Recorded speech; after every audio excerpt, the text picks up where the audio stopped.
Welcome to Horror News Radio for January 9th, 2022. Join us for our countdown of the most influential horror filmmakers of 2023. Who is guiding the genre? And we have horror news. Let's talk about all this, shall we?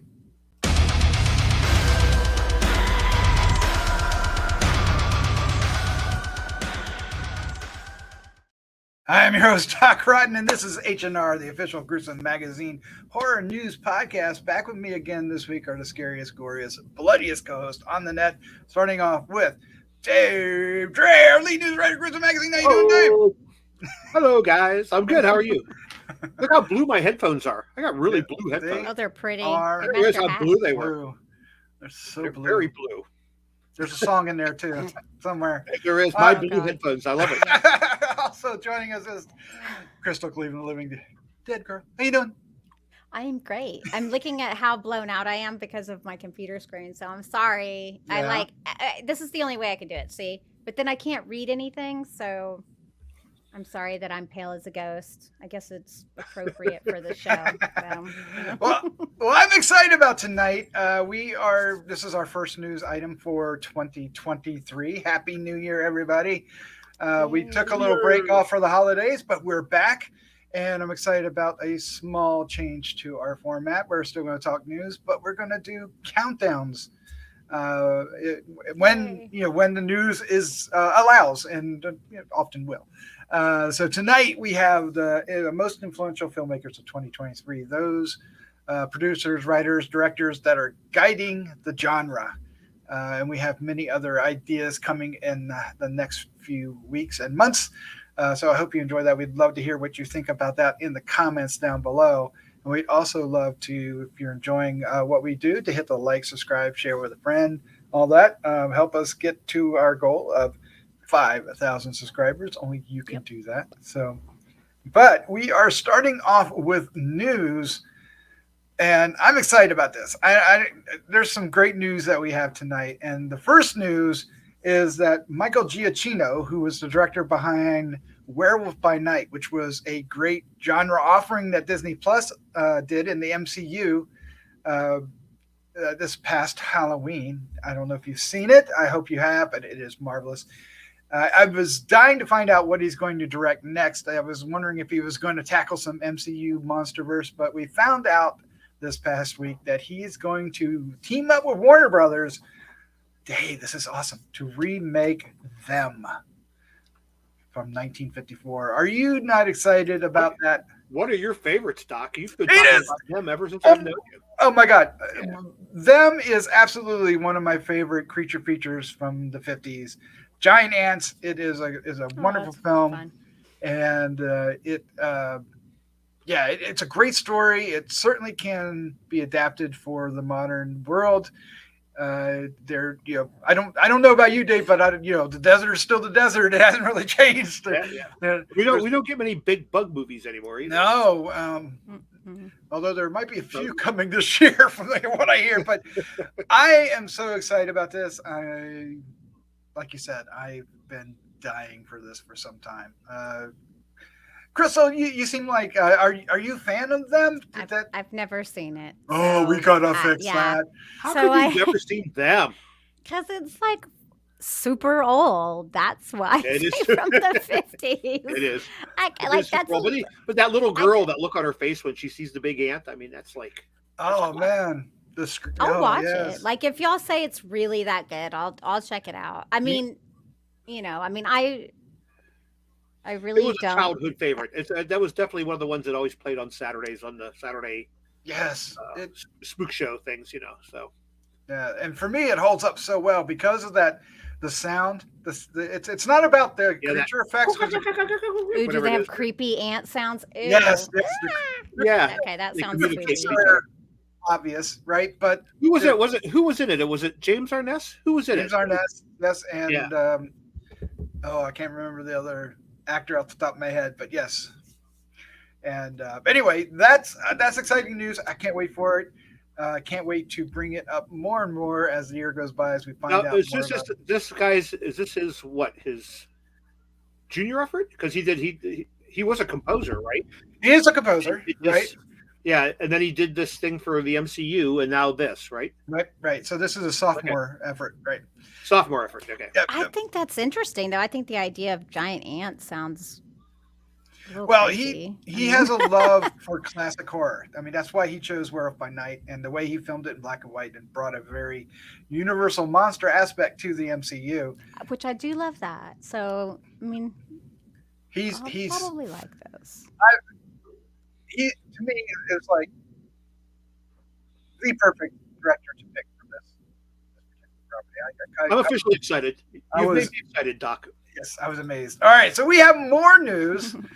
Crystal, you're the gamer among us, so the next news is partial gamer, partial horror film coming up. Why don't you tell us what's up? Okay, this is like a 2-for-1. Okay, so any of you gamer fans out there, I'll get this out of the way. If you've been keeping up with this, you know that Eli Roth has been working on Borderlands, but he passed on the reins to Tim Miller to finish up some reshoots on Borderlands, which is starring Cate Blanchett, and it's going to have Jamie Lee Curtis, and it's going to have Jack Black, which is super awesome. The game is amazing. I can't tell you how excited I am for that movie. But he did that so that he could work on a feature-length version of Thanksgiving, which, if you're not familiar with Thanksgiving, is a faux trailer that is, it's a mock trailer, faux trailer in the Grindhouse. So basically, the pseudo trailer is a slasher about the inhabitants of a Massachusetts town that makes a big annual fuss over the annual Turkey Day. Yay! So it was popular enough, the faux trailer, that he thought he should make a full-length film, and I support that. I love those kind of things. I think sometimes that, with those little silly little trailers, you get real inspiration. So I don't think we don't. I mean, other than Pilgrim and Thanksgiving, which I do love, it's a guilty pleasure. We don't have a lot of Thanksgiving horror movies, so I'm excited on multiple fronts with that. And I love Eli Roth. I mean, he's done so much for horror, and I know some people don't dig him, but I do. So excited about it. Definitely. Mm-hmm. I mean, wasn't Machete one of the trailers, right? And that it was, wasn't it? Yeah. And maybe we'll get all those trailers were good. Maybe we'll get Don't. That one was awesome. From who was it? Oh my gosh, Christopher's going to kill me for forgetting who he is. The Edgar Wright guy. Edgar Wright guy. Yes. There you go. Yeah. Wow. Talk about a brain fart. That's a huge one. But yes, I want them to do that. It was all based on Italian horror. It was great. And what was the other? James was. They had the SS women, the Rob Zombie. Rob Zombie one, yeah. And he should totally do that. He should totally. Yeah. All right, but we'll look forward to Eli Roth. Yeah, Thanksgiving should be good. Hopefully, he films it in the same style that the trailer was filmed. Well, that would make sense. I hope so. It? Yeah. Yeah. Hopefully, I hope you don't try to, because that was part of the fun of it. It had the grainy, 70s feel to it. So. Well, I'm really interested because Borderlands, the game, has such an interesting look. Like, it's like very cartoony, with the lines, like when you see cosplay. So I'm really interested to see how they take that vision because it's very specific. So, I mean, he's a smart guy. It was an interesting, both right. an interesting choice for him. Yeah, right. It's kind of. We'll see what happens. I had very little respect for him, and then when he started doing the acting, I thought he was great. I loved him. I loved him in that Quentin Tarantino movie where he played. Oh yeah, Inglourious Bastards or something like that. He was great, and then he kind of stepped away from directing for a while. So we'll see. Borderlands is an interesting choice, but I am excited about Thanksgiving. I almost said Thanksgiving. Thanksgiving. Yeah. All right. Well, our last news for tonight, Dave, is something that is totally out of your wheelhouse. So this is great. Go ahead and give us. It is. Although I do remember when we watched the film that makes us excited for this duo to be working on this film I'm about to talk about. I think you remember DJINN, don't you? Yes, very I much. remember the GINN. I was actually a couple years ago. I think it was back in 2021, if memory serves me right. It was an IFC midnight release, and kind of surprised us how good it was. But the duo who directed that, David Charbonier and a Justin Powell, Very good, sir. are going to be. Yeah, are you impressed? You should be. They're going to be releasing Yes. a film called Open House, which has a really simple premise, but I do like it. For anyone who's ever been to an open house, they are kind of creepy. Yeah. But they smell like that's what this was. Yeah, and that's what this was going to tell the tale of a realtor who is kind of stalked at an open house. Ooh. Okay, see, yeah, so- that's yeah. Ooh, okay, they got me. I love it. Yeah, so it sounds kind of good, and these guys have kind of proven themselves, right? Because I remember they had what, 2019 maybe. I remember The Boy Behind the Door. It was on Shudder. I remember that one, and everyone was kind of like, "Ooh, these guys are something to look about." And then GINN came out, and now we have Open House heading our way. So I don't know. I'm kind of excited to see what they come up with this. Yeah. We'll have to see where it goes. I don't have any word on where it's going, what it's going to be doing, if it's going to be a Shudder thing, if it's going to be a theatrical thing, but we'll find all that out soon enough. I have a feeling. The GINN had the kid actor that did a great job, right? And he was like in the house all by himself, and it was really remarkable what they achieved with the location and the actor. So I'm looking forward to it. Looking forward to this. Yeah, it should be good. Hopefully, we'll have some more news soon on where we'll be able to catch it. How soon we'll be able to catch it. Yeah, well, we're now getting ready to make it, so we'll be talking about it throughout the year, I would imagine, as we find out. Of course. Yes. So look for that on the site and in this horror news radio podcast. Yeah, man. All right, let's. I don't know where that came from. Oh my gosh. I don't know. All right, I don't know. let's get into let's put it back. Put it back. All right, let's get into this top 10. Now, this one became far more challenging than we expected when we came up with this. But we wanted to talk about, okay, who's guiding horror now, right? Because when you think about the maestros of horror, you think about Stephen King and George Romero, you think about all these legendary people, but who's doing it in 2023? Who's in the past few months or 12 months and then the coming 12 months, who's responsible for where horror is going? And we came up with, I think there was 36 different names. Wow. We decided to trim it down to writer, directors, producers. Some actors made it in the list, and I think we're going to be doing an actors list later in the month. I think an actors list should be yeah. separate. That's because you said filmmakers, and technically, yes, an actor is a filmmaker. However, like that quote I sent you, I think that quote perfectly kind of explains it. Yeah, all the filmmakers are the ones, making the ocean, and then the actors riding the wave. There you go. I like that. I like that. Mm-hmm. And of course, there are some actors that do get behind the camera and do the screenwriting. For example, Mia Goth was a consideration for the list, but we might talk about her in the next one. But she did write. I'd be shocked if we didn't. Right, she did write Pearl, so she technically could have been on the list. Eli Roth could have been on this list. So there's some honorable mentions, I guess, right out of the gate, along with Ty West. Ty West didn't make the list either, but we could have put him on. And there's more. I mean, like I said, there's probably 20 more people that we could put on our honorable mentions. But let's do our top 10 list. A top 10 list of the people who didn't make it on the top 10 list. Well, I almost said, should we do 20? Should we do 20?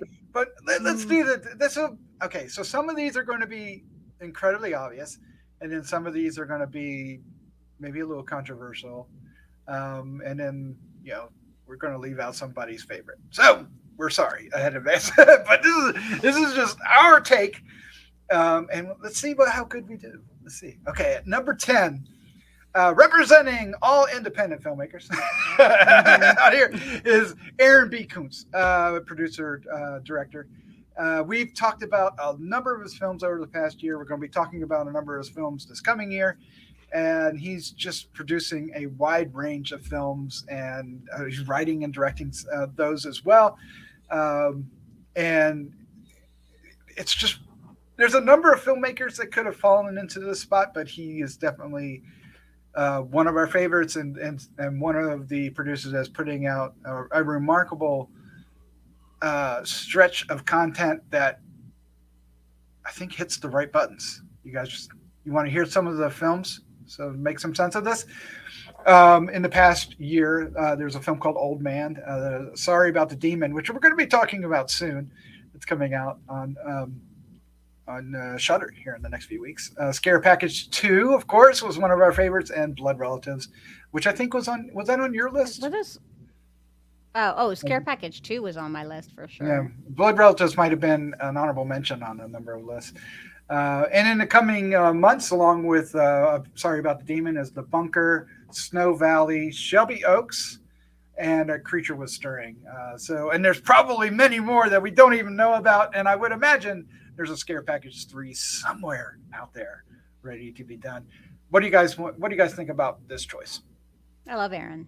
I think he's fabulous. And I know he loves horror, so people who love horror will continue to make horror regardless of, what they do. So I'm good. Now, another person that could have been at this spot, I just want to bring up, there's director Rob Savage, who we like with Host, and what was the dashboard, our dash cam? And then he's got another movie coming out this year.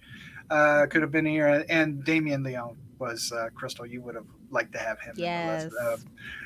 And of course, what he did just in the marketing, which even he's confessed was he didn't even know he was doing it, is quite remarkable. All right, at number 9 is Ryan Murphy. Now, Ryan Murphy is just on television, is producing a wide variety of different thriller and horror and kind of creepy content, along with other non-horror, non-genre content as well. But American Horror Story alone has been a force, and of course, he represents the LGBTQ community. I'm sorry, I got that. There's not enough characters. Crystal, what's the rest of it? Do you know? Oh, LGBTQ plus. That's all I know. Okay. Forgive us, but wait. I think as long as you add the plus, it's like, because I don't know. It seems like it's continually changing. So plus, because we don't. I want to support everyone, but it is going to continually grow, and that's what we all do, grow. Yep. So. Yes. And this past American Horror Story was probably the strongest representational of that. Oh, yeah. It was, and it was also incredibly good, right, Dave? I did like it. Yeah, it was very, very strong. Yeah, right. I enjoyed it as well. Oh, and the Dahmer. The Dahmer, yes, we got to mention Dahmer. Don't forget Dahmer. So I know Dahmer for some is hit or miss, but it was daring, it was bold, and it was really creepy. Yeah, It was disturbing. It was creepy. So I got to give him credit for that, because that was something special. I don't mean bad. I just mean it was something special. I don't know how I feel about it still. It was jacked me up a bit. Yeah. Well, he also did The Watcher, which was loosely based. I say loosely. Yeah. He might not say loosely. I say loosely, based on where they bought that house, and then somebody wrote. That show kind of went off the rails a little bit. The first couple episodes were good, then it just, I don't know. It went weird. He also produced, Dave, one of your top 10 films, Mr. Harrigan's Phone. Yes. Oh yeah. Yep. Exactly. Yep. He's got his hand in a lot of genre fare. Absolutely. All right, moving on. At number 8 is a tie between Ari Aster, and Robert Eggers. Basically A24, if you want to put it that way. Mm-hmm. And elevated horror. I hate that term, but those are the names that kind of go along with that, and they are definitely changing the landscape of horror, bringing in their brand, with from Witch to all these. What was it? The Northman, even though it's not truly straight out horror, it has horror elements in it. And then of course, But is it? See, Hereditary. to me, it's definitely. I mean, you know, we could debate that all day long. Horrors. We've got. It's broad. It's broad. I would cover it under horror, but you know, I do cast that broad net. Yeah, I do me that. And you know, Ari Aster, I can't pronounce his name right, did Hereditary, Midsommar, and this year he's got Beau is Afraid. So definitely a force. Elevated for Yes. But and of course that's AKA Dave. hates Dave's them, favorite right? films. Yeah. These guys would not be on my top 10 list. But Well, I mean, I'm but going you along, got to I'm do going along for the good of the team. is it subjective or objective? So if it's subjective, then maybe Subjective. Yeah, I don't care for their, yeah, exactly. I just don't care for their style of filmmaking. Although I believe Eggers is currently working on a remake of Nosferatu. not. Yes. Oh Yeah. yes, we did discuss I am this. curious to see That's how what I he told would you. I do was afraid. I'm afraid for that. I You told don't y'all think it's I would gonna not work? touch it. No, it is kind of We'll a. see. I mean, somebody did in Scary. '79, but you know, hey, but I mean, you can't deny that they've changed the landscape. No, you can't. Absolutely, you can't. And you can't deny that they have a fan base. So Sure, and it might even include many of us on the podcast. Mhm. You know, throughout the podcast. pretty much everyone. Christopher G. Moore. All right, at number 7, speaking of Christopher G. Moore, is Sam Raimi, producer and director. I mean, come on. Mainly for his producing at this point. You know, he hasn't, you know, except for Ash versus Evil Dead, a couple episodes, he hasn't gotten behind a camera for a horror film. We need him to. I mean, Doctor Strange and Multiverse of Madness, he certainly brought the horror elements to that for certain. You could cast that into the horror genre. Oh, if you I wanted think it's horror. to. Totally. But it's definitely superhero or, you know, action first. But he also produces a bevy of horror films, and this just 3 movies this year to look at are Evil Dead Rise. Well, come on. That trailer just came out is amazing. Mhm. He's also behind 64, another trailer that is amazing, from the guys behind A Quiet Place, right? And they're directing. Of course, it has might have dinosaurs, and then there's a movie we know a little about, not much, but Don't Move. That's out there as well. So we got to include them. I almost feel like 7 is too low, but I don't know. What am I saying by having him at Well, number 7? here's the problem. Okay, here's the problem. Your problem is you're in your head, because not everyone can be number 1. I mean, like, there's only so much you can do. Like, so yeah, maybe you feel like he should be up higher, but does anyone else up higher deserve to be knocked down? Probably not. It's just sometimes you just gotta go with it. Yeah. I don't know if he was behind a camera, would that make him, you know, like I have to admit, I give the director and writers, I give the most credit for filmmaking, because they are the most direct influence of a film. However, without producers, none of those films would get made. That's true. And when you get to our top 10, you're going to see a lot of that. All right. So, yeah.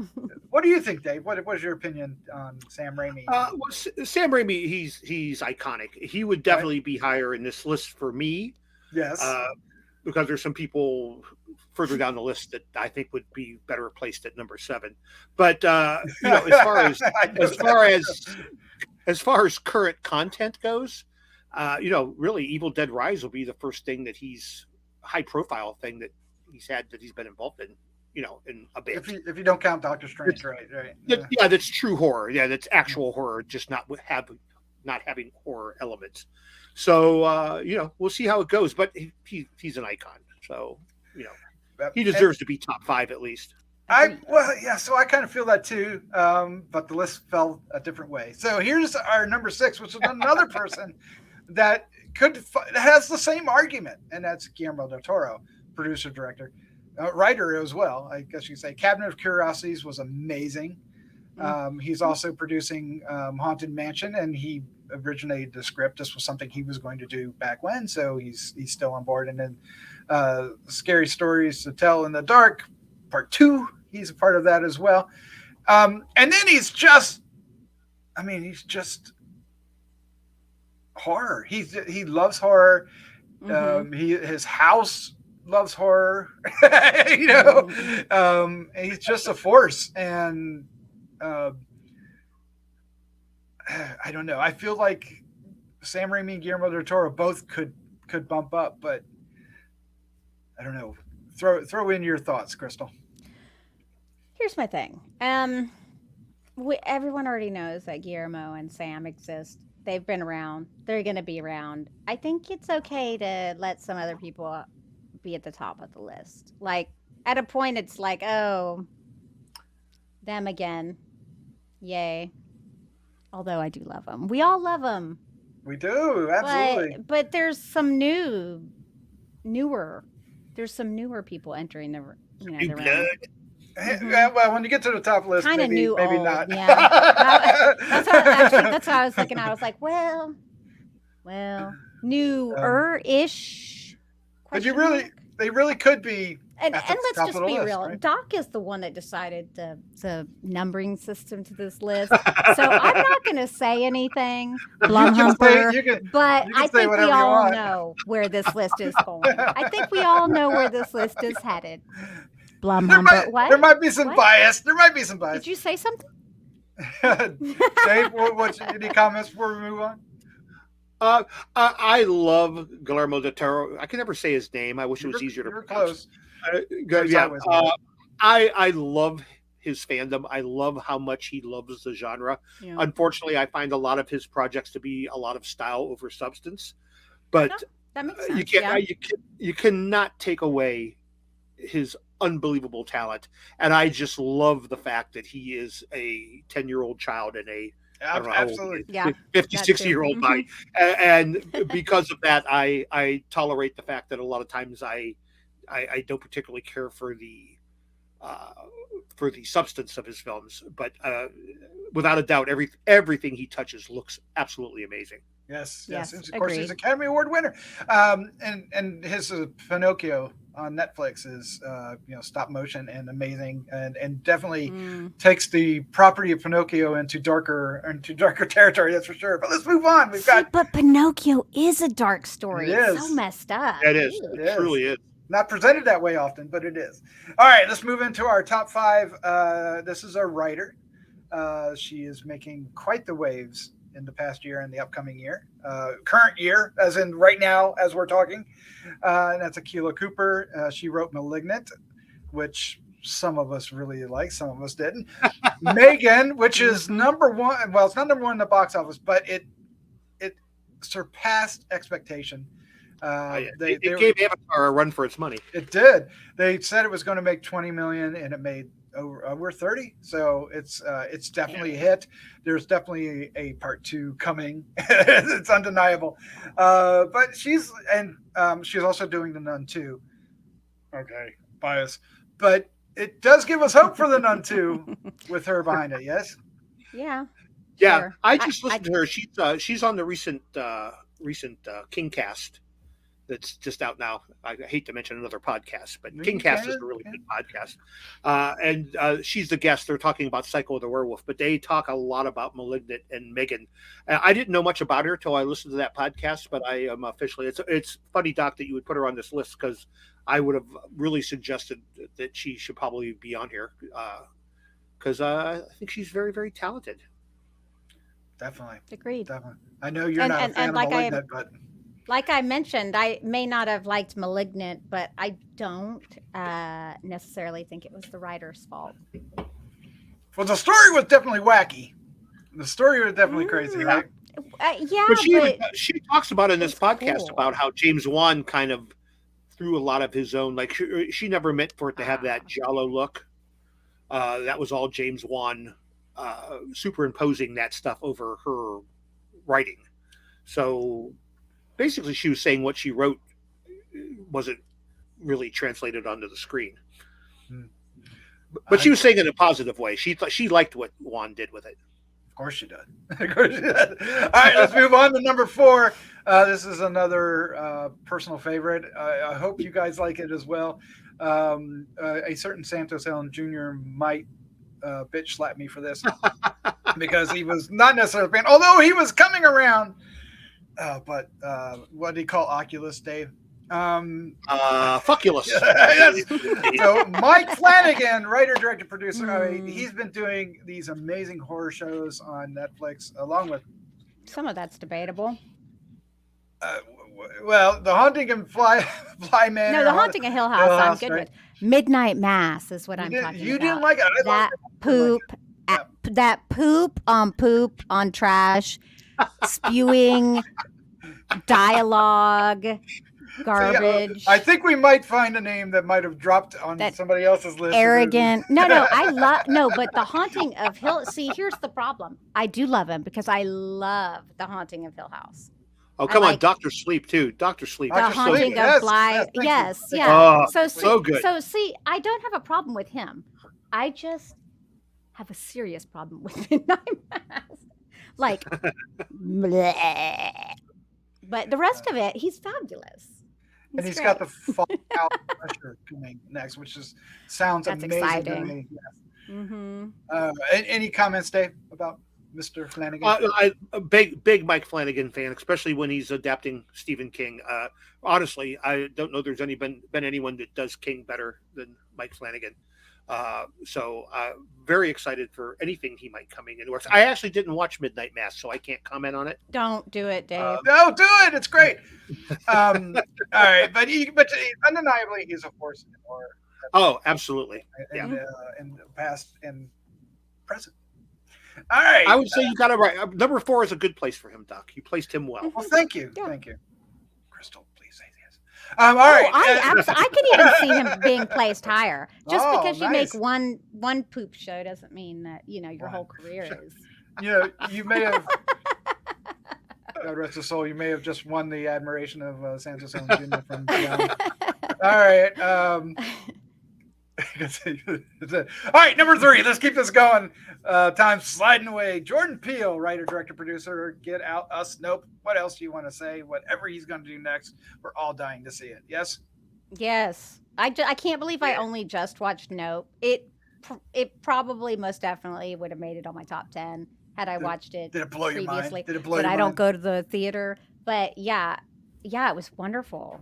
I loved what he did with it. And I was thinking it was going to be more sci-fi. No, it was absolutely 1000% horror. Like, totally. And oh my God. Sorry, I could just keep talking about it. But yes, Jordan absolutely deserves to be on this list. Like, he loves horror too. And you could tell. I think you can really tell by some of these filmmakers.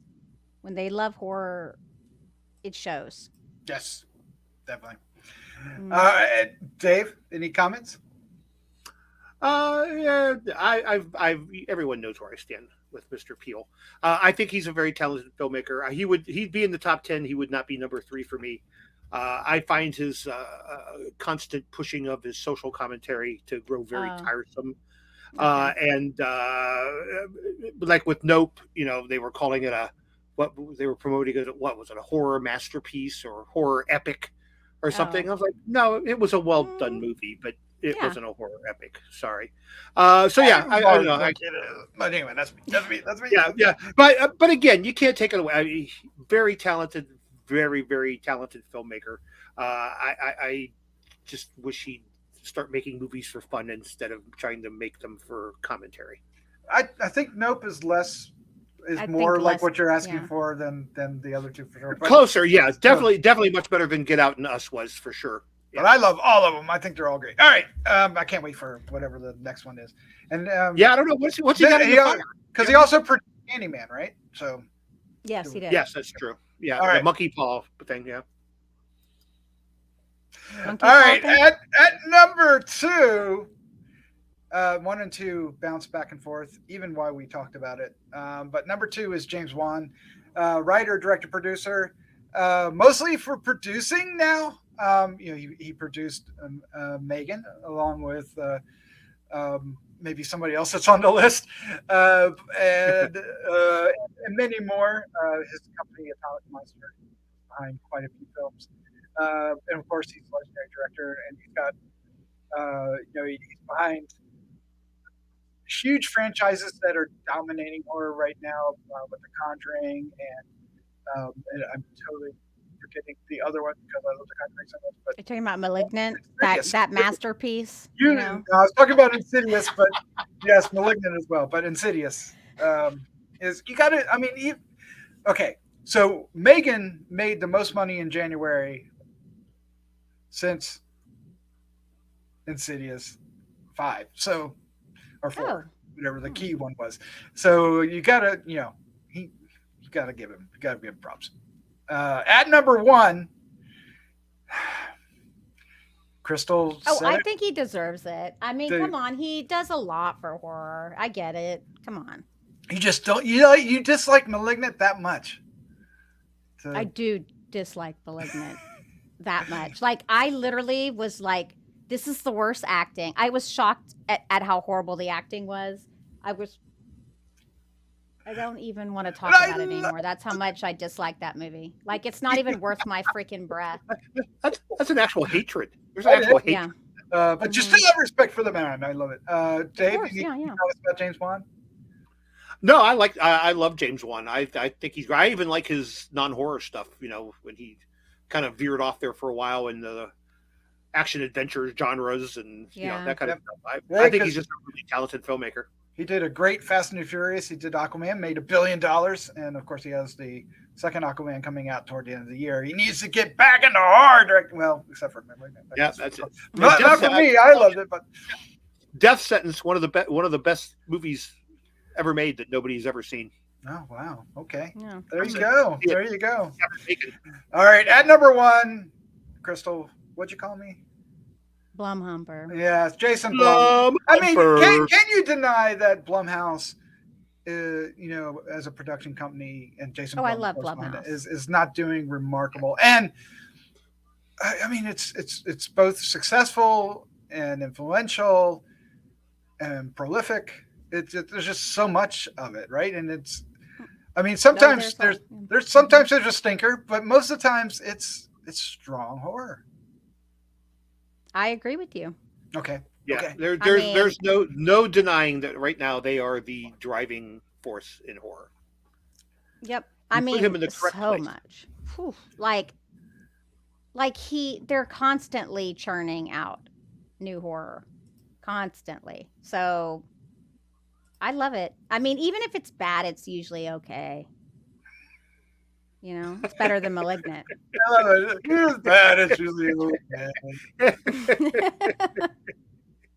like, that was. But Blumhouse is all over the place now. I mean, they're producing stuff for Amazon Prime, for Paramount Plus, pretty much any horror film you watch now, there's that dang Blumhouse logo at the start. Yes.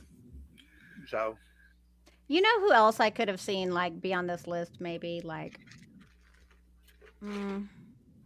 no, never mind. I mean, there's so many. There's so many people that Eli deserve Roth, to be on this. We talked about Eli Roth earlier. He could have been on this. I mean, if in the past few years, his love for horror is definitely out there. The shows he's been doing about horror and stuff, and he's going to do Thanksgiving, so he definitely could be on the list. There's so many. And that's the thing with this. Yeah. Yeah, I think definitely when we do the actor one, I think that's going to be way easier for us. I say that, and then we're going to be like, it's going to be. Yeah. We could do. I mean, we didn't include any Asian filmmakers. I mean, James Wan is Asian, but he's American. He's an Asian American. Was that how you would say it? Forgive me for being crass, but Timo Tjahjanto and James could be on here, but we might have to do just a Asian filmmaker. I love them. And and then you have female filmmakers that are coming into their own. Rebecca McKendry, Gigi Salguero, Mia Goth is for screenwriting. Jennifer Kent, Bree Grant, we've loved her films. and many more. Roxanne Benjamin. There's And as much as like Joseph Winters, what's his wife's name? As much as they have just, started on the scene, I'm excited. They have 2 projects this year that I really enjoyed, both. Deadstream and Deadstream, VHS yes. 99. Yes, I liked both definitely. of them. I mean, I know they're fresh, so it's too new to, say too much, but I'm excited to see more, and I'm sure that they'll be putting some more out. Yeah. And you also got like up and comers. Yep. And you got filmmakers like Brandon Cronenberg, who is Oh God, I can't keeping. wait! Yay! And there might be. Yay! Yeah, he's about to come out with a Stephen King offspring that we may not mention, but he could be on the list too in a different way. But we'll put that on the DL. All right, guys, there you go. That's our list. We're running out of time. We hope you. Dave's going to give me shit about that. I hope you enjoyed our list. I'm sure that there's going to be some objections to a number of them, and I'm fine with it. This is just basically we all talked about names, and I put the list together, so it's on me. But let us know definitely let us know about up and comers. We definitely want to know who we should be considering for that. That'd be a great list. We're definitely going to be getting into actors and various others, maybe even properties or new horror icons that we want more of and stuff like that. There's so many things we could do, and of course related to films that are coming out. I'm looking forward to this. This is going to be a lot of fun. But there you go. That's our news and our countdown for tonight. Crystal, Dave, thank you for joining me. This was a lot of fun. Thanks for having us. It always is, Doc. Every time. All right. Let's say good night. Good night. Good night. Good night.